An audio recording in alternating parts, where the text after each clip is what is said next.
बच्चों, अयोध्या सिंह उपाध्याय हरिऔध जी का जीवन परिचय आप लोगों ने पढ़ा है। अयोध्या सिंह उपाध्याय हरिऔध जी हिंदी साहित्य के द्विवेदी युग के अत्यंत श्रेष्ठ कवि थे। इनका लिखा हुआ प्रिय प्रवास, जो कि 1914 ईस्वी में प्रकाशित हुआ था, यह खड़ी बोली में लिखा गया है और इसे हिंदी साहित्य के खड़ी बोली का प्रथम महाकाव्य भी कहा जाता है। इसी रचना पर अयोध्या सिंह उपाध्याय हरिऔध जी को मंगला प्रसाद सम्मान भी प्रदान किया गया था। यह परिप्रवास श्री कृष्ण और राधिका जी के प्रेम प्रसंग पर आधारित है। यहाँ पवन दूतिका शीर्षक आप लोगों के समक्ष है। इस पवन दूतिका शीर्षक में राधिका जी की विरह व्यथा का वर्णन किया गया है। जब श्री कृष्ण जी गोकुल से मथुरा चले जाते हैं और राधिका जी उनके विरह में व्याकुल हो जाती हैं, तब वायु को अपनी संदेशवाहिका बना करके यहाँ से भेजती हैं। इस कविता में जिन उपादानों को उपमान बनाया गया है वे बहुत ही सटीक प्रतीत होते हैं। आगे आवश्यकता पड़ने पर हम इन बातों को बताते चलेंगे। तो आइए काव्य तक चलते हैं। बैठी खिन्ना यक दिवस वे गेह में थी, आके आंसू दृग युगल में थे धरा को भिगोते। आई धीरे इस सदन में पुष्प सद्गंध को ले, प्रातः वाली सुपवन इसी काल वातायनों से। एक दिन की बात है, राधा जी प्रातः काल एक कमरे में बैठी हुई हैं। श्री कृष्ण जी के विरह वियोग में रोती बिलखती आंसुओं को उमड़ाती हुई बैठी हैं। तो बैठी खिन्ना एक दिवस वे गेह में थी अकेली। एक दिन राधिका जी अपने घर में अत्यंत दुखी होकर के अकेली बैठी हुई थीं। आके आंसू दृग युगल में थे धरा को भिगोते। उनके दृग युगल यानी दोनों आँखों में, उनकी दोनों आँखों में आंसू इस प्रकार से भर आते थे जैसे कि नदी का प्रवाह उमड़ रहा हो। इस प्रकार से आंसू पृथ्वी की तरफ बहना प्रारंभ करते हैं। यह असुरधारा पृथ्वी को भिगो रही है। आई धीरे इस सदन में पुष्प सद्गंध को ले, प्रातः वाले सुपवन इसी काल वातायनों से।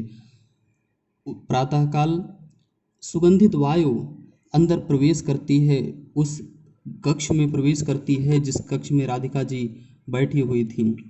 खिड़कियों के माध्यम से वातायन, खिड़कियों के माध्यम से वायु अंदर प्रविष्ट होती है। और यह वायु कैसी थी? पुष्पों की सुगंधि को धारण किए हुए थी। बहुत ही शीतल मंद सुगंधित समीर थी, जो कि हृदय को आह्लादित कर देने वाली, किसी भी दुखी व्यक्ति को सुख प्रदान करने वाली वायु थी। किंतु जब हमने श्रृंगार रस का अध्ययन आप लोगों को कराया था, तब हमने बताया था कि संयोग श्रृंगार की स्थिति में जो उपादान आलंबन बनते हैं, वही उपादान वियोग की स्थिति में भी आलंबन बनते हैं। अर्थात संयोग की स्थिति में जो बातें सुखदायक होती हैं, वही बातें वियोग की स्थिति में दुखदायक हो जाती हैं। तो यहाँ पर यह वायु अत्यंत शीतल है, मंद है, सुगंधित है, जो कि सुख प्रदान करने वाली है। किंतु राधिका जी विरह व्यथा में डूबी हुई हैं, जिसके कारण यह वायु उन्हें सुख नहीं प्रदान कर रही है, बल्कि दुख प्रदान कर रही है। बैठी खिन्ना एक दिवस वे गेह में थी अकेली, आके आंसू दृग युगल में थे धरा को भिगोते। आई धीरे इस सदन में पुष्प सद्गंध को ले, प्रातः वाली सुपवन इसी काल वातायनों से। एक दिन राधिका जी अपने घर में दुखी बैठी हुई थीं। दोनों आँखों में आंसू भर आते थे और पृथ्वी को भिगो रहे थे, पृथ्वी की तरफ उमड़ते हुए गिर रहे थे।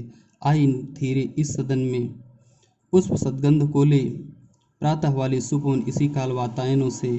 प्रातः काल अत्यंत शीतल मंद सुगंधित वायु धीरे से उस कक्ष में खिड़कियों के माध्यम से प्रवेश करती है। संतापों को विपुल बढ़ता देख के दुखिता हो, धीरे बोली सदुख उससे श्रीमती राधिका यों। प्यारी प्रातः पवन इतना क्यों मुझे है सताती, क्या तू भी है कलुषित हुई काल की क्रूरता से। जब वह वायु कक्ष में प्रवेश करती है तो राधिका जी का दुख और अधिक बढ़ जाता है। संतापों को विपुल बढ़ता देख बहुत अधिक उनका दुख बढ़ जाता है और वे दुखी होकर के धीरे बोली, बहुत धीरे से उस वायु से बोलती हैं। सदुख उससे श्रीमती राधिका एवं राधिका जी उससे दुख से परिपूर्ण होकर के बोलती हैं कि प्यारी प्रातः पवन इतना क्यों मुझे है सताती। अरे प्रातः काल की अत्यंत प्यारी वायु, अत्यंत सुख प्रदान करने वाली शीतल मंद सुगंधित वायु जो सबको प्रिय लगती हो। अरे वायु, क्या तू भी है कलुषित हुई काल की क्रूरता से। काल अर्थात समय, क्या समय की दुष्टता ने तुझे भी कलुषित कर दिया है, तुझे भी दूषित कर दिया है। अर्थात जिस प्रकार से समय ने मुझे प्रताड़ित किया है, क्या उसी प्रकार से समय ने तुझे भी प्रताड़ित किया है।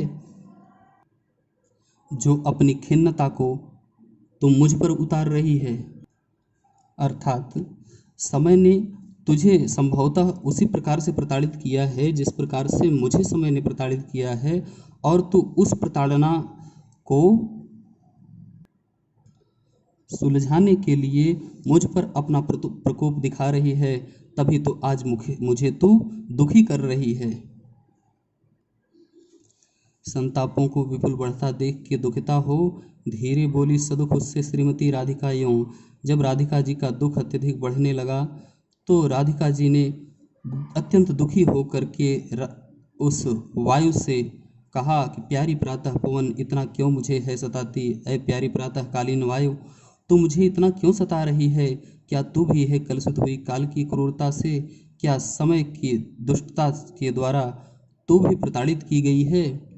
जिस प्रकार से मैं प्रताड़ित हुई हूँ और तू प्रताड़ित हुई है, तो उस प्रताड़ना को मेरे ऊपर उतारने चली आई है। यहाँ तो खिसियानी बिल्ली खंभा नोचे वाली उक्ति सार्थक हो रही है। बच्चों, आइए अब हम बात करते हैं इसके काव्य सौंदर्य के संबंध में। तो ये सभी पद खड़ी बोली में लिखे गए हैं, क्योंकि प्रियप्रवास से लिए गए हैं। प्रियप्रवास को खड़ी बोली का महाकाव्य भी कहा जाता है। तो सभी पद खड़ी बोली में हैं और पवन को दूतिका बना करके भेजा जा रहा है, इसलिए यहाँ पर मानवीकरण अलंकार है और सभी पदों में वियोग श्रृंगार रस व्याप्त है। और ये सभी पद एक मंदाक्रांता नामक वर्णिक छंद में लिखे गए हैं। बच्चों, विगत वर्षों में इन अनुच्छेदों पर आधारित जो प्रश्न पूछे जाते थे उनमें सिर्फ इतना ही होता था कि संदर्भ, प्रसंग, व्याख्या और काव्य सौंदर्य पूछा जाता था। किंतु पिछले 1-2 वर्षों से परीक्षा का संपूर्ण पैटर्न बदल गया है, इसलिए प्रश्नों का प्रारूप भी बदल दिया गया है। अब इन अनुच्छेदों पर आधारित 4 या 5 प्रश्न दिए जाते हैं। उन्हीं प्रश्नों का उत्तर इन अनुच्छेदों के आधार पर ही देना होता है।